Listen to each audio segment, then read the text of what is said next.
And welcome in again to Ultimate Soccer, everybody. Welcome in. Happy Easter. Yes, it's the Easter edition. By the time you get this, it's going to be Easter Monday. Getting ready for Tuesday and the big game. But we've got games, predictions, we've got stats, we've got news, we've got highlights, and we've got a story to finish. We're going to kick off with the stats right now. But remember, like, subscribe, pay for your ticket. Like the video. That's what I say every week. Pay for your ticket. I say that with a smile on my face. Get into the stats right now. I'll see you straight after. And then we're going to go on screen for lots more talk about the game prediction and also the story coming through and the game talk you don't want to miss. Whether you're Wrexham or Doncaster, get into the stats right now. I'll see you soon. And welcome into the Eco Power Stadium. Doncaster Rovers, Donny, as the locals would say, as my buddy Frank says. I'm going to watch Donny. And I have been to Yorkshire a few times as well. So that's the battlefield. That's the stadium. Lovely stadium. And hey, it's between Doncaster Rovers and Wrexham AFC. Welcome to the show. We've got loads of stats to get through, but stick with us. We've got a story to finish with. And I tell you what, like, subscribe, hit it as much as you can. We've got a prediction scoreline and game talk coming through as well as we get into this. And welcome in again, I say to everybody. Welcome in both sets of fans and neutrals too. Now, let's talk about the game schedule. Let's get straight in. There's the games, this next round of games. You know, I always talk about the top five. Well, the home teams in the top five, that's what you got this weekend. The road teams in the top five, that's what you got too. Let's take a look at the 12 games to glory. And remember, as we go through this, press pause. Press pause. You'll get longer on each image, and we've got a few to go. So moving along, we're halfway through the 12 games to glory. Game number 7 coming up is against Doncaster Rovers. Now, looking to your right, 13 points from 18 possible, 72%. That's for Wrexham fans. That's what Wrexham has gathered in the last 6 games. Do that again, guaranteed promotion. And down at the bottom, Stockport County. Is that indeed going to be a title match? You never know. Let's take a look at the table as we move along. That's how she stands right now. Wrexham sitting in 3rd. And the next game coming up is Doncaster Rovers in 15th. Let's let some personal stuff now. Let's get into the players. There's your hot shots, top assists. Remember, press pause. There's your hot heads, top appearances. There's your last 5 home and away, last 10 total. Remember, press pause as you will. Please like and subscribe. We need you in the family. Remaining games, starting with Stockport County in 1st. If you look at all those games, there are a few tough games for Stockport County to get through, and it finishes on the road, away at Wrexham. Is game number 7 going to be for the title?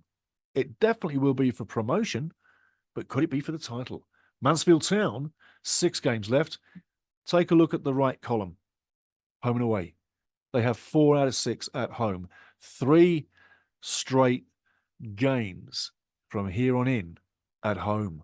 The next 3 at home. That well could help Mansfield secure a real good slot to become champions. How about that? What do you think? Is Mansfield going to be the title champions? Is it going to be Wrexham? Is it going to be Stockport? Is it going to be Barrow? Or is it going to be MK Dons? You think about that for a second and let me know what you think. Who is your champion in the making? While we're here, who's going to be your player of the year? That will become very apparent in about 35 seconds. Who's the player of the year for Wrexham? Let's take a look at Wrexham. 6 games left. Some tough games in there. Remember game 6. Yeah, game 6, that is against Stockport County at the Racecourse Ground. MK Dons definitely going to the playoffs. It's not going to happen any other way. They've had a great season. Don't kid yourself, but it's not going anywhere but the playoffs. They've got a nice few games in there.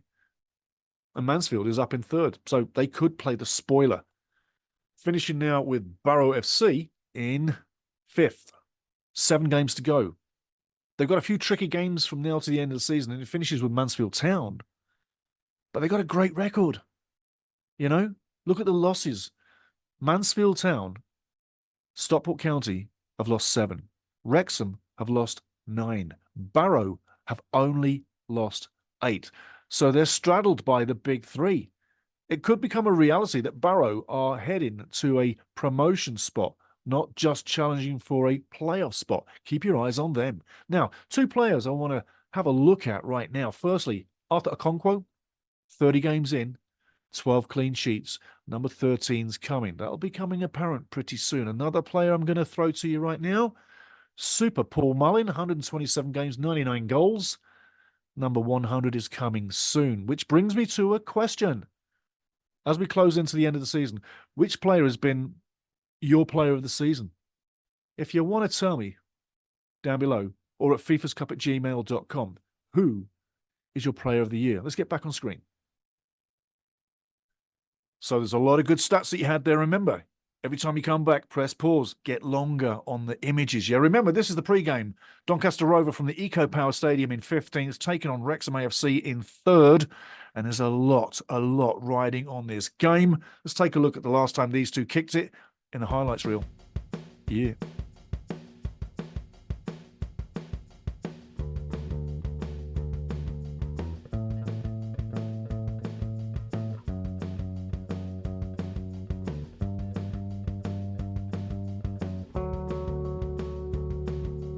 Take a look at my prediction right now, and if I piss you off either sets of fans, it isn't intentional. It's a bit of banter.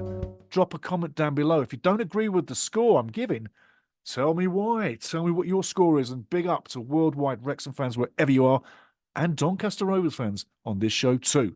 Check out the prediction right now. Bang. Now, talking about the game itself, you see my prediction, and like I say, that's what I see coming. But on the game itself, I tell you what, with the form of both teams, it's going to be a very interesting game. I don't think it's a normal 3rd place taken on a 15th place team, because for this much, Wrexham fans have got to tell you, Doncaster Rovers' form early season was terrible to kick off the first 7 games. Horrendous. 2 draws, 5 losses, I believe, if I'm correct.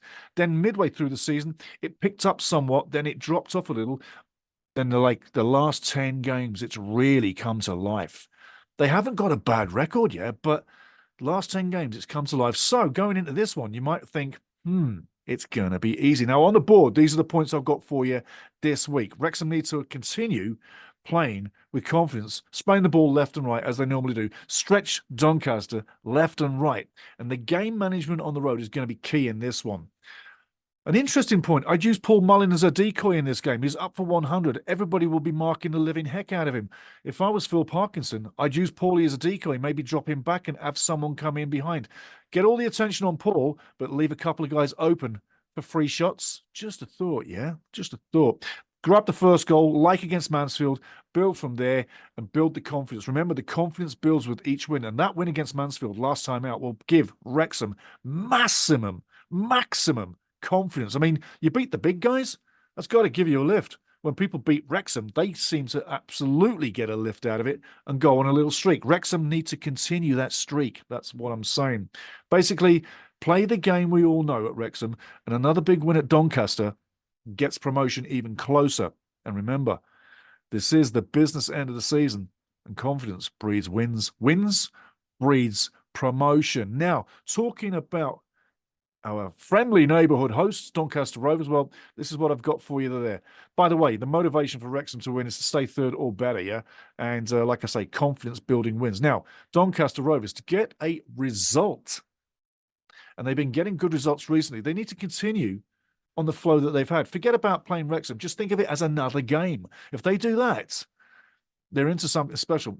I got to say, they need to defend steadily as a team and counter as a team up and down the field. Don't get stretched, because Wrexham, with the way they play the ball, you will get stretched. So they need to stay compact to stay in this game. Let's face it, I think the guys with the ball facing each other, it's going to be 50-50 on the possession. I don't see one team dominating this. But once that first goal goes through, I think you see the possession change drastically. Wrexham get an early goal. I think they sit on it, contain themselves, wait for 5 minutes, start getting the possession going, and slowly put a claw into the game and control it. If they can do that, they're on to 3 points. If it goes the other way, well, let's face it, recently, Doncaster Rovers, their form has not been bad, so they're capable of winning things. And 4 out of 5 in the last 5 wins at home will tell you that. Last 10, 1, I tell you, 1 loss in the last 10, 7 wins, 2 draws, 1 loss. 18 goals scored, 9 against. Tell you what, 25 points out of 30. They're pretty hot. That's 4 wins, remember, back-to-back at home. And the one that they lost was a 5-1 shellacking against Stockport County. This is the point I'm going to make.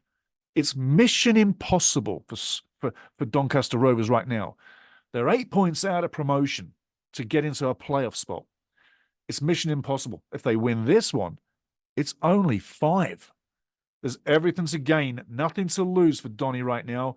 And Rovers fans will tell you that a win here is not so far out of grasp. It's not unrealistic. It's absolute reality. So, closing this one down before we get to the story, I say this much. Remember, confidence breeds wins, wins breeds promotion. This is going to be a lot of fun to watch. It's going to be a bit of a nail-biter up until that first goal. But I got a good feel. I've really got a good feel on this one. And I think it starts with Paulie Mullin. And remember, I say use Paul as a decoy in this game. He takes all the attention, frees up some open space for other people. And maybe Elliot Lee, maybe Sammy Dalby. You never know. Sam Dalby's short of a few games. Maybe Ollie Palmer. Maybe Stevie Fletcher. But someone's going to get in that open space and use it. I say, Phil, if you're listening, use Paul as a decoy. Anyway, Wrexham need to continue this streak, build the confidence. The game is a big part of the confidence building. And this game, I tell you, is going to be just like we've had recently, where since that 1-0 loss to Tranmere, Wrexham have seemed to step it up. This is game number 7 from 12 games to glory. And the glory is promotion. And I see promotion all the way for Wrexham. I can see a title, but it's going to take a few losses from the other big guys. But at the end of the day, this is another big game to get into. Remember, like, subscribe, pay for your ticket, like the video, and watch another big game. And if you want to watch this match for free, drop me a comment down below with an email to get to you, and I'll help you watch the game wherever you are in the whole wide world. Yes, on this little red planet is Wrexham, right? So, anyway, I know it's blue. So anyway, let's get into it, have fun. I'm going to be a little bit more nasally because I'm catching something, but I'm a trooper. I didn't take the day off. I came back strong. And hey, Easter Sunday from one to you. It's going to be Easter Monday very soon. I say happy, happy, happy Easter, Easter, Easter. Yes. And enjoy your Easter eggs too. Doncaster, Wrexham, Eco Power Stadium. Let's have it. Cheers.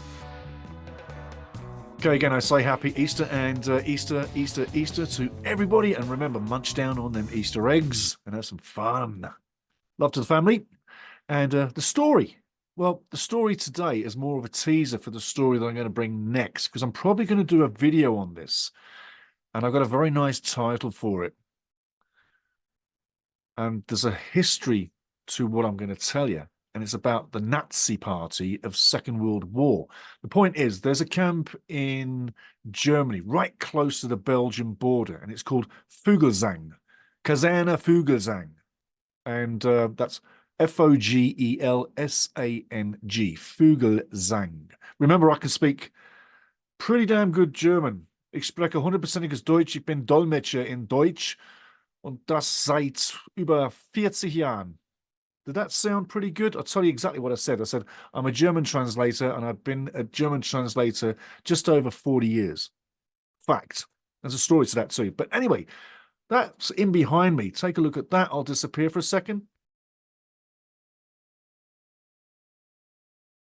Well, that in behind me is Camp Vogelsang, Kaserne Vogelsang, remember, on the Belgian border. Now, I was in Germany in the 80s, the 1980s, not the 1880s, the 1980s. And I stayed at that camp. I actually slept at that camp.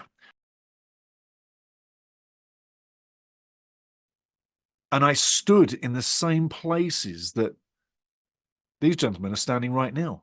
I don't take allegiance to anybody's political views. I'm just reciting history where I was. These are gentlemen to me. I don't care for politics or the war element. I'm just giving you a history lesson. If you stay with me, you'll get it. But a history of this story, not about history. But I stood where those guys are standing in that barracks, and that building behind them, I actually slept in that building. That's where I stayed. So I'm not going to tell you too much about it. There's a secret about this barracks, the Kaserne, that not many people would even give a second thought to. But that secret I'm going to release in the next video. And you want to remember that this was a German Second World War Nazi camp. And this camp was for a very specific reason, which I'm also going to talk about in that video. You definitely want to hang around. There's one more image I'm going to show you now. And part of this secret sort of story about this German Second World War camp is in behind me. That there in behind me is part of the story. And once you hear the story coming through, you'll realize why I've brought this into Ultimate Soccer. The title for this video will be, I slept at a Second World War Nazi barracks. Because I did. So there's the teaser, but I'm going to fill in all the gaps and all the little missing links when we get into it. But yeah, I actually did sleep at a Nazi camp, and it was absolutely amazing. Like, absolutely off the charts. The chills and the feelings you got some places at night. I'm going to reveal that too. So that's what's coming in the story. I stayed at a Second World War Nazi camp. There's a couple of secret little clues that are coming out of that, and hidden history and stuff you'd never find out if I didn't bring this one out. So that's for real. That's the next story coming up. Happy Easter. Love one another. Cheers.